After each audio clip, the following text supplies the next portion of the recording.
This is Where We Live from Connecticut Public Radio. I'm Lucy Nalpathanchel.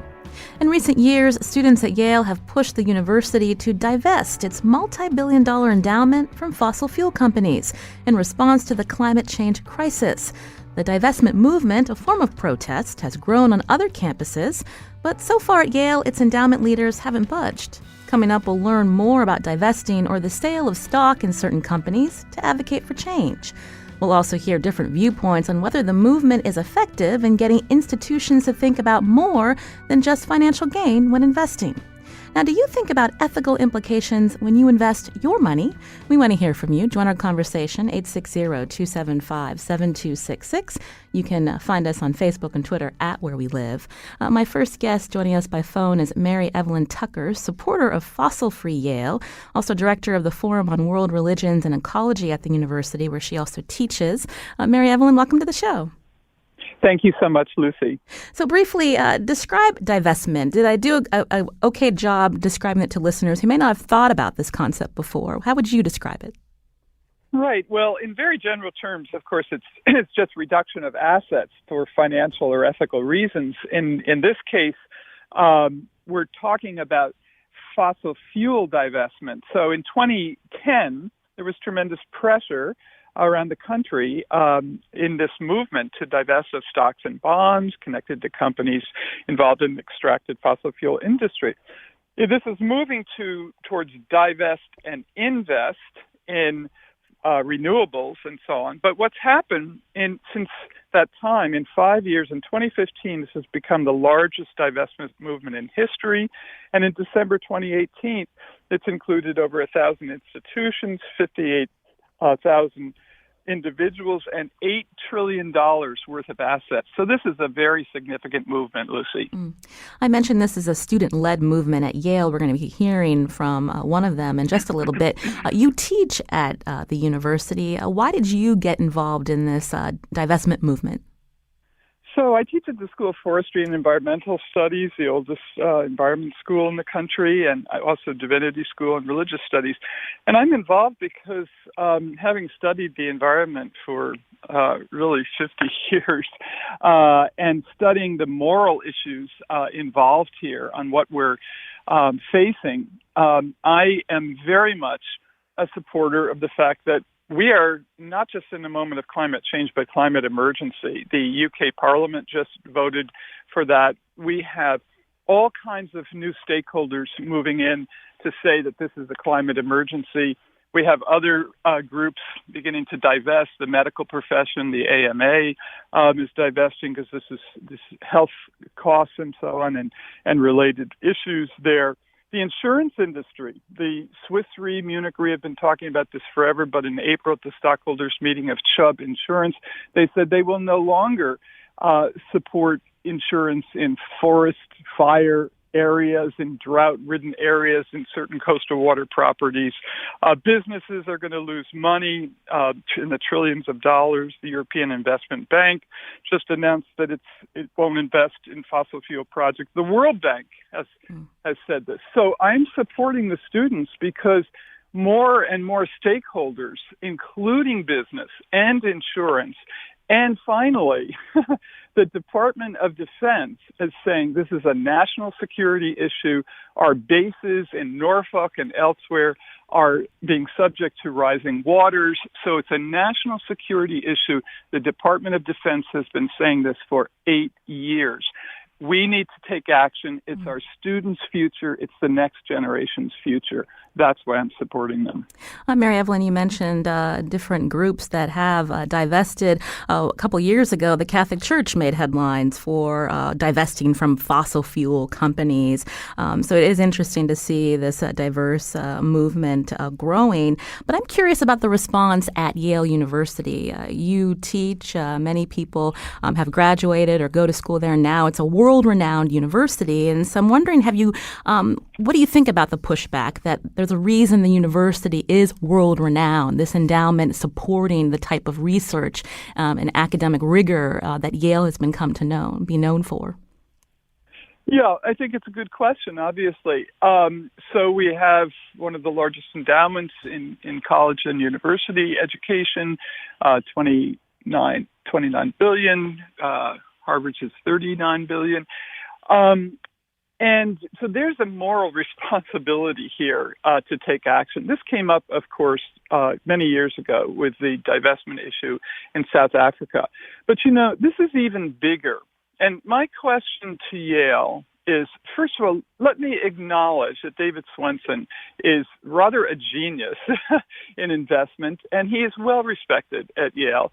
And he has made, actually 5 years ago, in a letter of August 2014, August 27th, he did encourage his portfolio managers to examine less gas and oil emitting companies, and he put that letter out. It had a fairly strong effect in the investment world to say you have to examine what these companies are doing. And he did even say that examine their social responsibility in this area.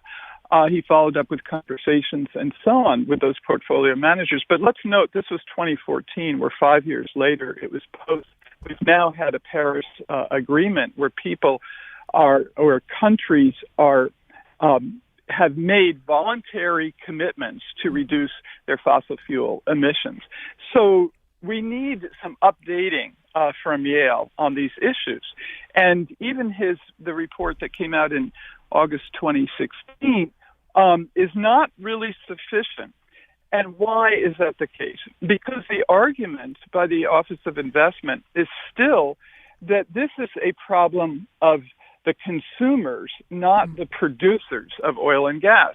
Now, that is a flawed argument at best, especially when we have producers who are disrupting the environment, disrupting with infrastructure building and so on that will last into the future, disrupting the ability, actually, as David Attenborough, renowned scientist in England, says, collapse of civilization is on the horizon. In other words, we are destroying our ecosystems.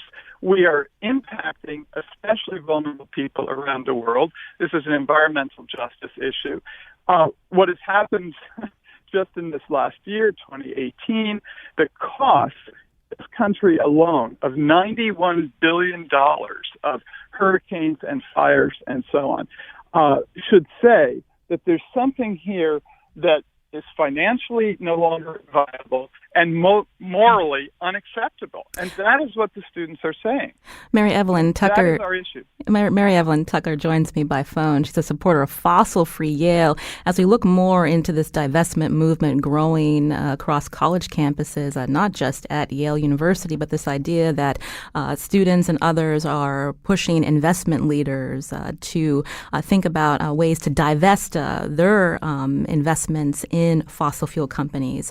You can join our conversation. This is a question maybe that you've thought about when you're thinking about investing, the ethical implications of where your money's being invested. The number 860-275-7266, or find us on Facebook and Twitter at Where We Live. Mary Evelyn, you mentioned that the movement is more divest, invest. What do you mean? So if Yale were to remove all their holdings in fossil fuel companies, what would be the result?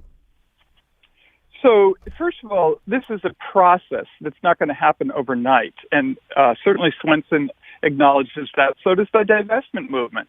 We are in the largest transition in human history from fossil fuel energy supplies to renewables and alternative energies. Now, we could say if we had started investing in renewable energies 25 years ago, we wouldn't be in this particular mess. But the interesting news is that alternative energies, such as solar and wind and geothermal and so on, have actually come to scale. Namely, they're affordable, that certain states have given subsidies. We have solar on our house because Connecticut gave subsidies to make it possible.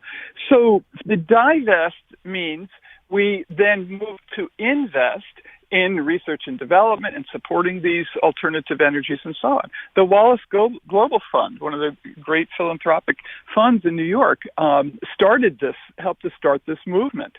And we've got to remember that the companies that have been responsible for this destruction of the environment are now being held accountable in all kinds of ways. The Rockefeller brothers divested from their assets in Exxon. The generations after John D. Rockefeller, the grandchildren, tried to call Exxon to accountability. Exxon was not by any means clear. In fact, they were some of the leaders of the deception and deceit from the 70s as to why fossil fuels were causing climate change. They are being sued by New York State and others for this deception. This came out in the Los Angeles Times and so on. So even the children of the Exxon company tried to persuade and tried to engage Exxon in changes. And this is why across the board, engagement has not worked sufficiently. Now, I'm not saying that people shouldn't involve shareholder engagement and social responsibility, and many groups do, and I think that's noteworthy and applaudable. But what is needed is something even more effective, and this is the gradual transition from divestment to investment, and this is a moral issue. My final point here is if we are saying these companies has led the public to misunderstand the issues, to still have a public that is skeptical of climate change because of the deception of these companies, as well as Koch brothers and think tanks, which our colleague at the Forestry School, Justin Farrell, has demonstrated very well in his article for the Proceedings of the National Academy of Science, that deception for funding think tanks along these lines is widespread and multi-decades. So, Mary Evelyn, I wanted to bring in one of the students that are a part of Fossil Free Yale before we run out of time. Again, this is where we live. We're talking about the divestment movement growing on college campuses. Mary Evelyn Tucker joins us. She's a supporter of Fossil Free Yale. And Adriana Colon Adorno is now on the phone. She's one of the students that has been participating in sit-ins at the Yale Investments Office. We heard Mary Evelyn earlier talking about Mr. Swenson. That's David Swenson, who heads up the Yale's Investments Office, responsible for, again, that $29 billion endowment. Adriana, welcome to the show. Hi, thanks so much for having me. So you're part of Fossil Free Yale. What led you to join the movement? Yeah, so Fossil Free Yale is a student group on campus that's been around for about 8 years now. I got involved a couple years ago, specifically because I became really interested in the climate justice narrative that they were proposing by encouraging Yale to divest from fossil fuels, but also the Puerto Rican debt for a kind of combined environmental justice approach to the problem. So tell us more about that. So not just calling on fossil fuel companies or not calling on Yale to divest or take away their holdings in fossil fuel companies, but you also are holding Yale responsible for, tell me more about the holdings of Puerto Rican debt. Yeah, so Yale is invested in fund managers, and several of the fund managers that they're invested in are also some of the largest owners of the large Puerto Rican debt. So our demands include divesting from fossil fuel companies and also instructing fund managers to cancel the portion of the Puerto Rican debt that they own. And the reason why we're not just taking a racial justice approach or just an environmental approach is because we really believe that, connecting narratives is what will be the most effective approach with divestment, because ultimately, to be successful, divestment should be a social movement. And, calling upon genuine human narratives that people can connect to is what really encourages people to embrace people power and engage in divestment movements. We heard Mary Evelyn say earlier that this movement won't happen overnight. It takes a long time to enact the change that you're looking for. I'm just curious, in the time that you've been at Yale, how has Yale University responded and, the overall campus community to your call for change, as well as others as part of Fossil Free Yale? Yeah, so the primary response that we get from administration and stuff is, I think it's important that Professor Tucker mentioned social responsibility, because that's the term they really like to hold on to. But for them, social responsibility just means that it's legal. And we're really making the point that legality does not exemplify morality or what's ethical, especially when fossil fuel companies have not really played fair or illegally. So we're, really pushing people to realize that economics are not apolitical, and because of that, divestment is also meant to be political. And we're just kind of trying to make the point that while divestment is a economic tactic at face value, it also really is about changing what is socially and politically acceptable. And, social movements like that do take time, but that's where their power lies. We did reach out to Yale University. Karen Pert, who's Director of External Communications, sent us a statement saying that Yale does not disclose its investments, so she's unable to share details about the endowment investments in a particular category, but wanted to underscore members of the Advisory Committee on Investor Responsibility include faculty, students, staff, and alumni. And so I'm just curious if you could respond to that statement, Adriana, the fact that there are members of the Yale community as part of this committee. Do you feel like they're taking your concerns into account? It's definitely been a very long, slow process. Fossil Free Yale has had meetings and reports with the Advisor Committee for Investor Responsibility for years now, and nothing's really changed. And ultimately, that advisory committee can recommend action to, kind of higher ups in the administrative ladder. And we've also just kind of made the point that higher up Yale administration could also make the decision to divest. David Swenson could make the decision to divest. They don't need to rely on the Advisory Committee for Investor Responsibility to make that decision. And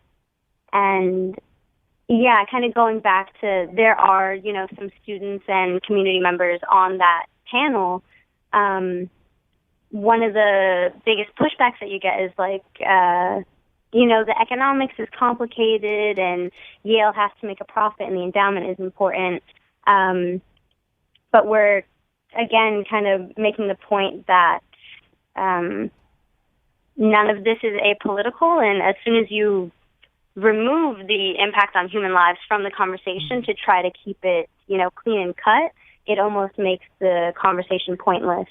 Well, Adriana Colon Adorno, we thank you for coming on to explain why you're participating as a Yale student, also a coalition member of Fossil Free Yale. This is Where We Live from Connecticut Public Radio. I'm Lucy Nalpathanchel.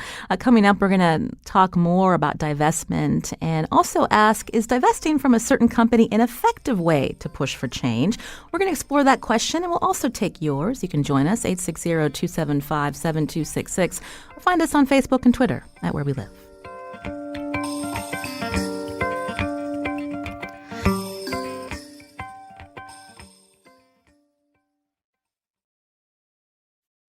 This is Where We Live from Connecticut Public Radio. I'm Lucy Nalpathanchel. Students at Yale University are part of a growing movement on campuses to pressure colleges and universities to divest or to sell off stock in oil, coal, and gas companies as a form of protest over fossil fuels' role in the climate change crisis. We've been talking about this with Mary Evelyn Tucker, a supporter of the Fossil-Free Yale movement. It's a student-led campaign to get Yale to divest its endowment from fossil fuels. She also teaches on campus, and she's on the phone with us. Now, does divestment have the desired impact? For another perspective, joining us by phone is a climate economist, Dr. Harry Saunders, who is the Carnegie Energy Innovation Advisor for the Carnegie Institution for Science. He also contributed to the latest Intergovernmental Panel on Climate Change report, which warned of the urgency to act on climate change. Harry, welcome to the show. Well, thank you. Good morning. Thanks for having me, Lucy. And you can also join our conversation, 860-275-7266, or find us on Facebook and Twitter at Where We Live. So we were talking about divestment and what's been leading the movement at Yale University. But as a climate economist, Harry, what are some misconceptions that people may have about divestment and what it can, in fact, accomplish? Yeah. So first, let me say that, I believe the intent of the Yale students' cause is right on target and beyond reproach. And it's just wonderful to see this groundswell of commitment and passion among these young people. And we see all around the world. That's the force that we need for building solutions. And second, climate change is real and it is urgent. We must act quickly to get off fossil fuels. You mentioned the IPCC report. I think that shows the case very starkly. And then on top of that, a recent 2015 article in the journal Nature shows that we can't afford to extract and use all the oil and gas that exist under the ground. So with that as background, I would just say that that divestment in itself is, I'd argue, ineffective in directly keeping more oil and gas in the ground. And there are a couple fundamental misunderstandings, I think, that many people have, which is that divestment doesn't affect the flow of funds into an enterprise. All it is an exchange of ownership. So if I own fossil fuel stocks and I sell them to the market, all that happens is that the ownership of that changes, goes to someone else, doesn't go into the company. And similarly, Professor Tucker's thought about the reinvest in clean energy. Similar issue there is that just by buying the securities of clean energy firms doesn't infuse any funds into that company. On the divest side, the extraction, the sale, the divestment doesn't change the underlying fundamental economics of oil and gas, and so the solutions have to lie elsewhere. And I'd love to see the passion of these students directed more toward what will be truly effective in helping us with this clear and urgent crisis. So what are some, in your opinion, effective strategies for these activists to pull towards if divestment is something that you see as ineffective? Yeah, so I think this is a huge, thorny, difficult problem. And, these bright young minds need to be nurtured to find solutions. And in my view, the solutions lie on the supply side of the equation. Quickly developing clean, cheap, and abundant energy sources. And also on the demand side, electric vehicles, there's huge challenges. There's social and economic problems to work out, and in particular, it's the third world countries that I think we really need to worry about. There's something like 2.8 billion people worldwide that they live in energy poverty, meaning they rely on wood, charcoal, and dung. It is huge health problems, disenfranchises women. They need clean energy, and so there's an ethical dilemma associated with restricting the supply of energy that they need. I think Puerto Rico is a prime example of the tight connection between energy supply and the economic and welfare of a population. So the problem is much larger, and the challenge is much greater than I think is commonly understood. And I think divestment is a distraction. With us is Dr. Harry Saunders, a climate economist, the Carnegie Energy Innovation Advisor for the Carnegie Institution for Science. You can join our conversation on divestment, 860-275-7266. Mary Evelyn Tucker is still with us from Yale, a supporter of fossil-free Yale, a supporter of divestment. Mary Evelyn, I'm curious if you could respond to some of Harry's points. Well, divestment is clearly not a distraction, something that has gained $8 trillion, that has gained cities around the world, New York, Berlin, Copenhagen, countries are divesting now, including Ireland, museums, and major philanthropic groups. So it's hardly a distraction. And I think the real problem is that when Yale argues that it's the suppliers, it's not their problem, namely the oil companies are just a neutral force giving us what we want, they have helped create the need, denied the environmental costs. They've benefited at the expense of the health of the consumer and the flourishing of the environment. And moreover, they've influenced public opinion towards skepticism and denial. So we are one of the few countries in the world that still has many people thinking climate change is not real. And finally, they have contributed to inequity, along with our students' concern about climate justice. I mean, inequity such that retirement packages for Rex Tillerson was $200 million and his predecessor was $400 million. This is contributing to massive inequity, massive denial of the greatest problems that humans are facing. And if we say at Yale, our motto being truth and light and truth, how are we possibly profiting off of companies that have led to denial, skepticism, the destruction of the environment, and massive inequities?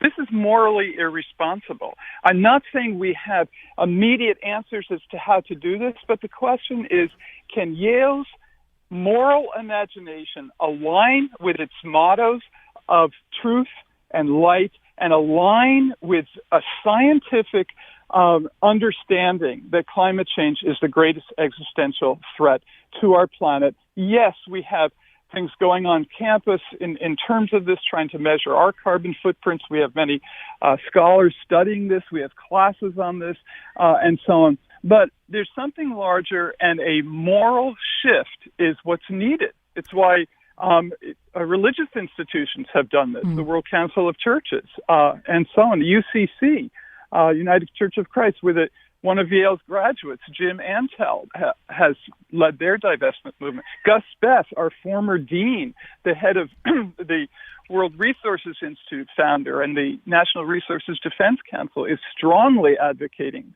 for this.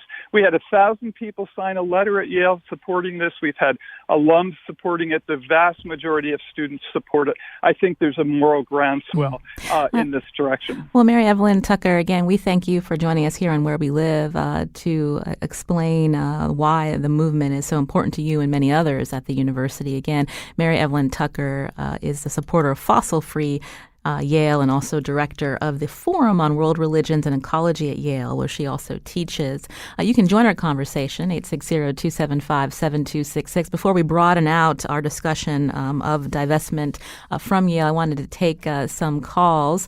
So I believe Jonathan is calling from Woodbridge. Jonathan, are you there? Yes, I'm here. Thank you, Lucy. So tell us, what's your question or comment? Yeah, my question is, I think we need to call out the fossil fuel industry for a concerted disinformation campaign that they've perpetrated. Here's an example. The Koch brothers are worth $53 billion. They're the eighth richest family. The Koch brothers have an organization called Americans for Prosperity. They sent the mayors and first select people of every one of the 169 towns in Connecticut their curriculum saying how natural gas is a great thing. This is a travesty because in Woodbridge, Connecticut, where I live, we have solar panels on the grade school, on the high school, on the JCC, on the library. We have a microgrid. We have a fuel cell. We have a 57-acre organic farm. And for the people of the state to not understand that the fossil fuel industry has been involved in this concerted disinformation campaign to tell people, we have to study this, we have to get involved, the technology's not here, that's immoral. So Mary Evelyn Tucker was 100% correct. We have a moral problem here, and until the public gets aware of how insidious and deep the fossil fuel industry has carried on this disinformation campaign, there won't be the political will. Well, thank you, Jonathan from Woodbridge, for calling in. I wanted to get our other guest, Dr. Harry Saunders, to respond. Harry, you talked about your points of how you see divestment as ineffective, but Mary Evelyn, as well as Jonathan, saying that fossil fuel companies should be held accountable, and divestment is one campaign to correct that misinformation, put pressure on these fossil fuel companies. What's your response? Yeah. So I agree with Mary Evelyn that it is a moral issue, and also the caller, it is a moral issue for sure.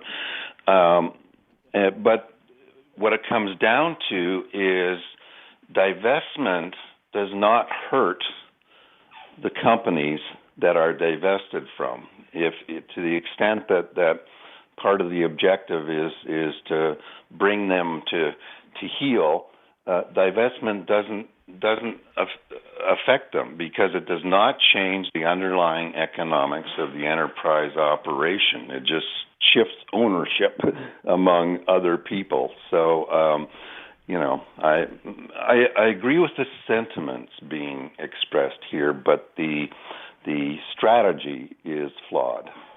You can join our conversation, 860-275-7266. We got a tweet from Magdalena who says, as a financial advisor, I've seen a significant uptick among the younger generations asking to invest sustainably. And so if that's something that you're thinking about, you can join us too. Find us on Facebook and Twitter at Where We Live, thinking about the ethical implications of where your money is invested. Mary Jane is calling from North Stonington. Mary Jane, go ahead. Oh, yes. I just wanted to say that if you took the land that is being flooded, small island nations, some of them everybody will have to be evacuated. There won't even be any land. If you took the value of that land and put it on the scale, it seems to me that it would be an argument for divestment. And also, what's the difference between divestment and a boycott? It would seem to me that if South Africa got rid of apartheid because so many prestigious businesses wouldn't bother with it, that it would be effective.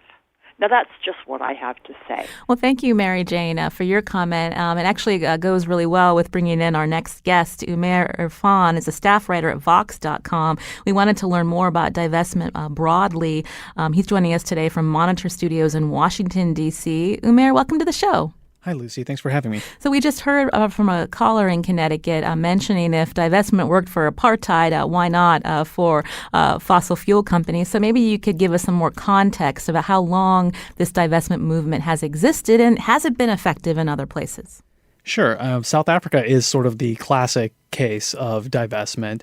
And the idea was that a lot of activists around the world pooled their resources and tried to withdraw them from the South African government to protest the discrimination that was systemic in the apartheid regime. But the thing to remember is that this was a campaign that started in the 1960s, and the apartheid regime didn't fall until 1994. So it's worth noting that, a divestment could be effective, but it can take a very, very long time for those results to materialize. Now, some economists have actually looked at the divestment campaign in South Africa and the boycott campaign, And they've found some mixed results as to how effective it is. Some have said that it's actually not been that effective in terms of like actually making a material difference to the South African economy.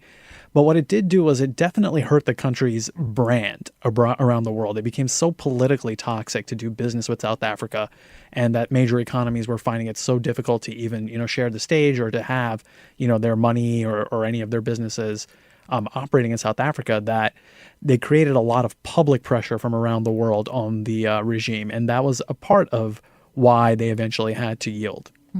When we look at the divestment movement, specifically at college campuses, that movement appears to be growing. So is that an indication that, more people are wanting to see the fossil fuel companies take responsibility for their role in climate change? And this is their way of wanting to see change? Well, I think college campuses are sort of a unique case study in this because universities and colleges, they have a public service mission. Most of them are nonprofits, and ostensibly that means that they perform a service to the public. And also they educate the next generation. And so there's this twin mission of basically trying to serve the general interest, but also plan for the future. And with those two combined, that creates a pretty powerful case for divesting from fossil fuels when you're talking about what you intend the future of the planet to be like, and also what kinds of people you're training to inherit that world. And so that's kind of and we are seeing, that's why we're seeing, college campuses and universities being the biggest battlegrounds of this rather than, investment banks. We've been focusing in on endowments. How exactly do they work? Who's in charge of these investments, and, how easy could it be to divest if Yale were to make that decision? Well, endowments are kind of basically giant piles of money. They're contributed to from, student tuition money, from alumni donations, from the accrued value of land and other resources that a university has. And generally the interest and the dividends that pile of money generates is used to fund things like operating expenses at the school and whatnot. You may be familiar with the Alaska Permanent Fund. That's sort of a similar thing, but that was created through oil and gas money, and it pays a dividend to every person in the state. So that's the sort of the mechanics of it. Now, in terms of changing your investment portfolio, I mean, that's what fund managers do. Like, that is David Swenson's job, is to kind of pick and figure out, what are the best strategic bets for this endowment. And yeah, they definitely do make these kinds of moral judgments as well. I mean, there was a campaign among college campuses to not invest in, say, tobacco stocks. And so they have made ethical decisions at the expense of, financial decisions, because tobacco stocks are still, doing pretty well. So the question now that campaigners are asking is like, why can we not put, fossil fuels and climate change investing in that same category? It is ironic as well, and both Mary Evelyn Tucker and others have mentioned that, Yale University is one of many universities that is putting forth, groundbreaking research into climate change and why there should be more investment in renewables. At the same time, that endowment that's made money off of fossil fuel companies is helping pay for that research and making it the reputable university that it is. Right. I mean, an investment is essentially a bet on the future.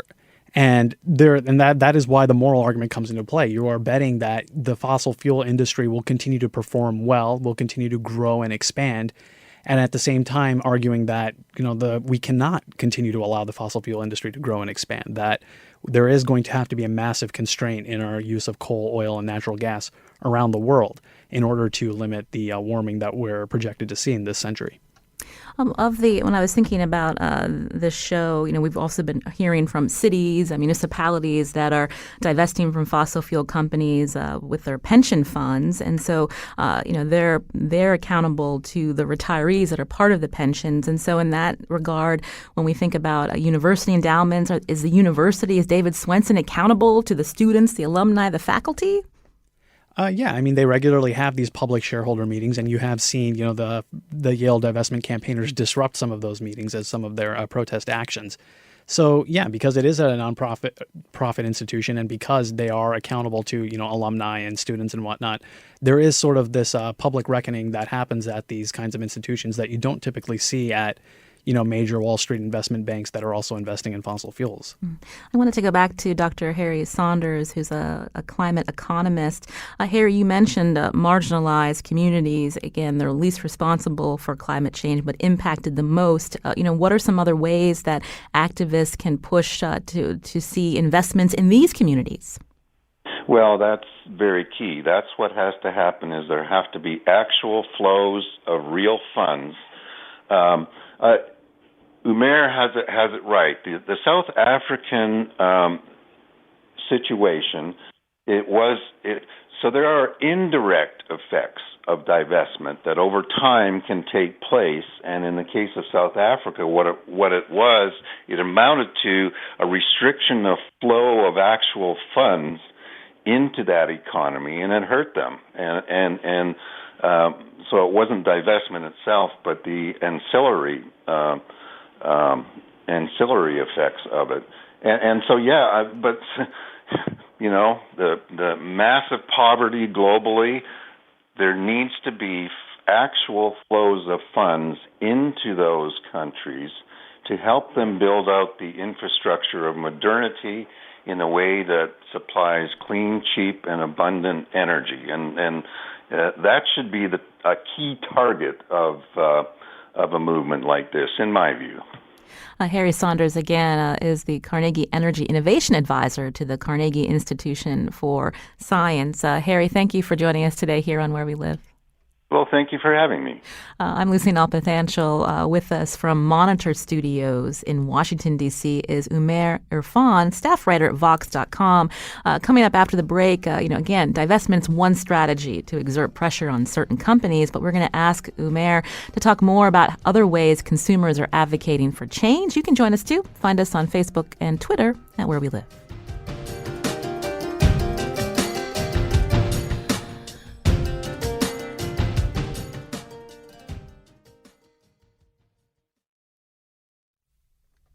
This is Where We Live from Connecticut Public Radio. I'm Lucy Nalpathanchel. We've been learning about divestment. It's a growing movement to push investors to divest their shares in certain companies like oil, coal, and gas. Activists have been advocating for divesting as a way to protest the role of fossil fuels in climate change, also encouraging others to invest in clean energy. My guest from Monitor Studios in Washington, D.C. is Umair Irfan, staff writer at Vox.com. Umair, we were curious, when we think about divestment, that's one strategy, but can you talk about some ways people are trying to fight climate change in different ways with their dollars? I know one such example is climate investing. That's right. I mean, it's worth keeping in mind that, a lot of activists will say that divestment is not the only tactic, that it is one tool in a suite of different tactics. And so it's not just where you pull your money out of, but where you put your money into. And recently, investors and investment companies have been coming up with what are called, environmental, social, and governance criteria. This is a way of evaluating stocks and investments based on, how well they impact the world and just how they impact humanity as a whole. And by actively seeking these out, investors can signal to, investment banks essentially that there is a market for these kinds of funds, these kinds of portfolios, that we want companies evaluated on these grounds, ranked, and then so we can make our bets accordingly. And so that's one way you can actually make a difference, is to actively seek these out, to seek out, investment vehicles that promote the values that you are most interested in. And how have they performed? When people are thinking about investing their money, they want to see the biggest gains. Is this something that is growing, and there's an interest that there is going to be some profit that someone can make based on these changes in strategy? I mean, that's certainly the hope. I mean, it's a little bit early to tell, whether completely ditching fossil fuel stocks will be beneficial. The New York State Pension Fund, for example, there was a study that was conducted on that, and some researchers found that essentially they would have made more money if they ditched the fossil fuels in their portfolio. And so that was one sort of argument for getting rid of them, is just the fact that there was a material benefit that you could have. But looking forward, I mean, there's this sort of an idea that we're sitting on a carbon bubble, that essentially all these fossil fuel companies have these huge swaths of coal, oil, and natural gas deposits that they will never be able to burn in a scenario where we're actually trying to fight climate change. So they're essentially overvalued. And so the idea now is that, it's not necessarily that I want to divest from fossil fuels because I want to hurt the company, but I'm worried that my investment in those companies is going to hurt me. And that's sort of a parallel concern that's starting to take root. And I think there are some investment vehicles that are coming up to kind of take advantage of that. There's also another strategy we've seen in recent years when we're looking at gun violence in our country, shareholder activism. Can you describe what that is? Right. I mean, this is sort of the counter argument to divestment. Like, do you have a stronger voice when you have a seat at the table or when you walk away? So the people who do believe that you have a stronger voice with the seat at the table, they're the shareholders of the companies. And in publicly traded companies, they have regular meetings with their shareholders that people can weigh in on. And so we've seen that with companies like ExxonMobil, where shareholders have gone to these meetings and publicly demanded things like, accountability for their impacts on climate change and also an evaluation of the risks that they face from rising sea levels and other concerns in a potential world where carbon will be constrained. And companies do take that pretty seriously. I think Shell, in one of its most recent prospectus reports, said that the divestment campaign is a risk, but so is shareholder activism. And these are both things that are going to be forcing them to change their business model in a way that comports more with a future where carbon dioxide is going to be restricted. We had a reporter here at WNPR, Ryan Lindsay, who reported on local activists buying gun stock to hold former Smith & Wesson company accountable to community. I imagine that also creates some tension between corporations and shareholders? Yeah, that's right. These shareholder meetings can get pretty contentious, and there have been some companies that are now trying to restrict some of the shareholder activism or restrict how long people can talk at these public meetings. But, once you've bought a stock, I mean, it is sort of a pay-to-play operation when you buy a stock in a company. And so it's kind of hard to turn down people who actually, own a part of your business. So it is a powerful way to sort of make decisions. But the question is, are you more effective talking to these companies directly, or are you more effective taking your money away from them? That's kind of the core of the debate here.